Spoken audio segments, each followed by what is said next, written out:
Indonesia adalah negara besar dengan jumlah penduduk yang cukup banyak. Namun, Indonesia juga masih memiliki beragam masalah yang cukup pelik. Salah satu di antaranya adalah permasalahan sanitasi.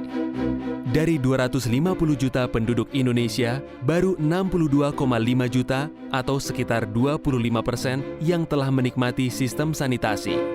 Umumnya berupa sistem setempat dengan menggunakan tangki septik. Namun ternyata, penggunaan tangki septik, khususnya di perkotaan, belum sepenuhnya maksimal. Seperti apa kondisi sanitasi di perkotaan?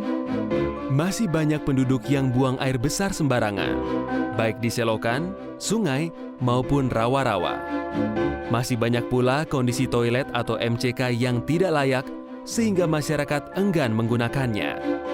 Sudah banyak rumah-rumah yang menggunakan tangki septik, tetapi tidak dirawat dan dikelola dengan baik. Sudah banyak pula mobil sedot tinja dan instalasi pengolahan lumpur tinja di lingkungan masyarakat.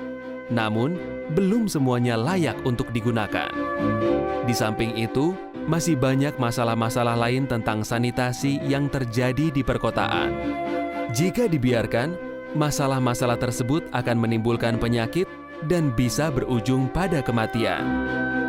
Ya, sanitasi adalah masalah yang serius dan sangat rumit. Memang tidak mudah untuk memecahkan masalah ini. Sebagai kepala daerah dan pejabat pemerintahan daerah, tentu kita ingin untuk memberikan yang terbaik untuk masyarakat. Jangan khawatir, Kementerian Pekerjaan Umum dan Perumahan Rakyat (PUPR) beserta kementerian terkait lainnya yang didukung oleh lembaga-lembaga donor akan membantu pemerintah daerah untuk memecahkan masalah tersebut.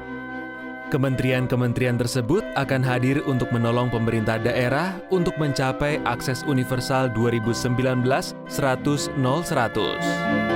PUPR dan kementerian terkait beserta lembaga-lembaga donor akan membantu pemerintah daerah dalam menyelesaikan berbagai permasalahan sanitasi melalui sebuah kerangka kerja.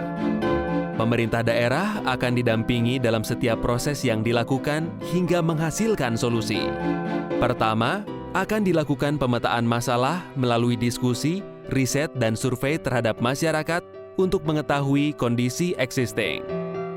Setelah dilakukan pemetaan, maka akan dirumuskan suatu visi bersama untuk memecahkan masalah sanitasi. Setelah visi bersama berhasil dirumuskan, maka akan dirancang strategi bersama. Di sini akan dirumuskan pola kerjasama Pemda dengan berbagai instansi untuk koordinasi pemecahan masalah serta proses pelaksanaan yang melibatkan masyarakat dan pemerintah, termasuk perancangan regulasi. Proses ini dilanjutkan dengan monitoring dan evaluasi. Kerangka kerja tersebut menggunakan konsep top-down meets bottom-up, di mana kebijakan pemerintah bertemu dengan kebutuhan masyarakat. Kerangka kerja akan menghasilkan suatu solusi yang akan dipromosikan kepada masyarakat.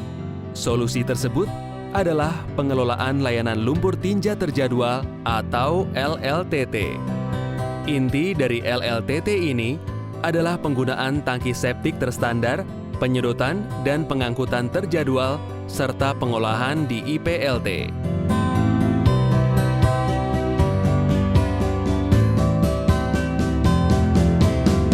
Setelah didampingi oleh tim PUPR dan kementerian terkait lain serta lembaga donor selama proses pencarian solusi, kepala daerah beserta segenap jajaran pemerintah daerah dapat melaksanakan solusi secara mandiri.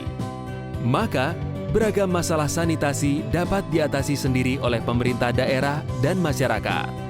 Toilet-toilet dan tangki septik dapat dibangun hingga menjadi layak untuk digunakan, seiring dengan program Kementerian PUPR dan kementerian terkait lainnya untuk membantu pemerintah daerah dalam perbaikan tangki septik. Pengelolaan layanan lumpur tinja terjadwal dapat memaksimalkan kinerja mobil sedot tinja yang lebih layak, serta memaksimalkan fungsi instalasi pengolahan lumpur tinja. Kehidupan masyarakat perkotaan di Indonesia tentu akan semakin baik, lingkungan akan makin bersih, dan kesehatan masyarakat akan terus meningkat. Tak hanya itu, sistem sanitasi yang baik juga berpotensi untuk meningkatkan pendapatan asli daerah. Mari kita dukung Kementerian Pekerjaan Umum dan Perumahan Rakyat beserta para kementerian terkait untuk mengembangkan sistem sanitasi di daerah kita.